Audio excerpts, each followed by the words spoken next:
When her husband was shot by soldiers, Minhee had to contend with a few of Job's comforters, friends who wanted to help, but ended up hurting her more. One Christian friend told her, "This is all Satan's doing.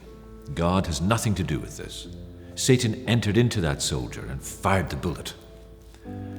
But no, Minhee thought. God is more powerful than Satan. I still want to know why God allowed Satan to ruin my life. She's right. It's too easy just to blame Satan. After all, it's God who enters his famous wager with Satan in the book of Job.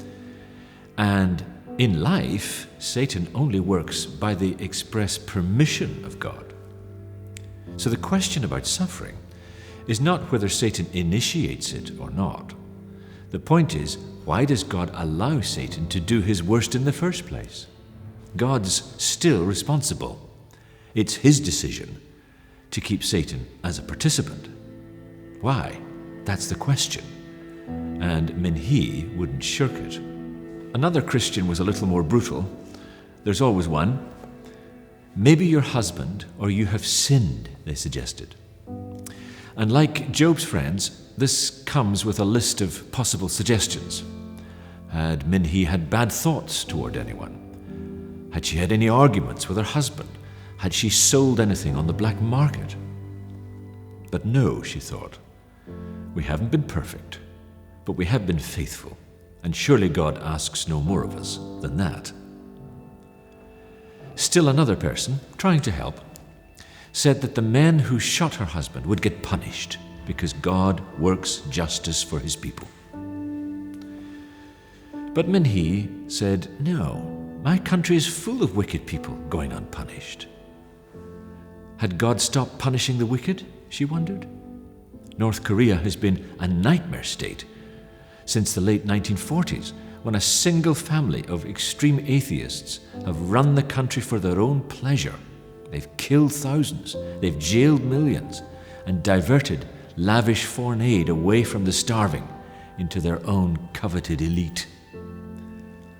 She had friends who had simply disappeared when their Christian faith became known.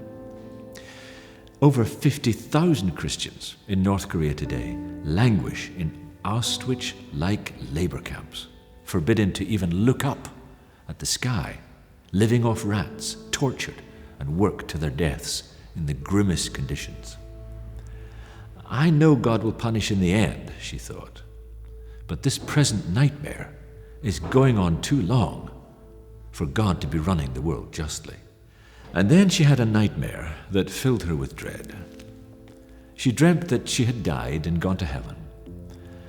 And as she was led to the throne of God, white clouds parted, and to her horror, she saw Kim Il-sung, the cruel leader of her country, sitting on that throne. He was the monster who had created the nightmare from which she had tried to escape. And she said, "That was my deepest fear revealed, that God was no longer my friend, but my enemy." There are two problems with suffering. One is when God goes silent. The other, when God's people don't. Job's friends try to help, but they make things worse. At the heart of the book, in fact, is a sad failure of friendship. The friends of Job fail to be good friends to him in his hour of need. Job has three friends, Eliphaz, Bildad, and Zophar. They like him. They grieve for him. They want to help him. In the end, though, they end up hurting him. So their dialogues are the heart of the book. From chapter 3 to chapter 27, each one of the friends makes a speech. It's responded to in turn by Job, and this happens 3 times. And as the dialogues go on, they get more and more bad-tempered. What did Job do to deserve friends like these? The friends have a very simple explanation for suffering. You reap what you sow. Job must have done something wrong to deserve the suffering. So they see their job as to help him hunt the sin. That's their task, That's how they're going to bless their brother. And the fact is, much of life does get explained in this fashion. The friends are not wrong in general about life. There's a lot of suffering that is self-inflicted. But they are wrong in particular about their friend Job. The first 2 chapters made that perfectly clear. God himself called Job righteous. And then there's something that would be quite funny if it wasn't so tragic. After all these friends have talked and Job has finished his final speech, out of the blue, from nowhere, comes an angry young man called Elihu in chapter 32. And so this young man Elihu goes on to make the longest speech in the book. It's longer than God's. But he doesn't say anything new at all. He uses all their arguments. He doesn't say anything particularly new or insightful. And you're getting more and more frustrated. For goodness sake, God, will you speak here? But perhaps this frustration is the point. No one dialogues with Elihu. Job doesn't bother. The friends don't speak to him either.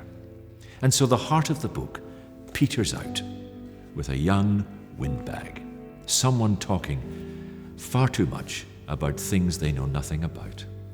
He just finishes, and then God speaks.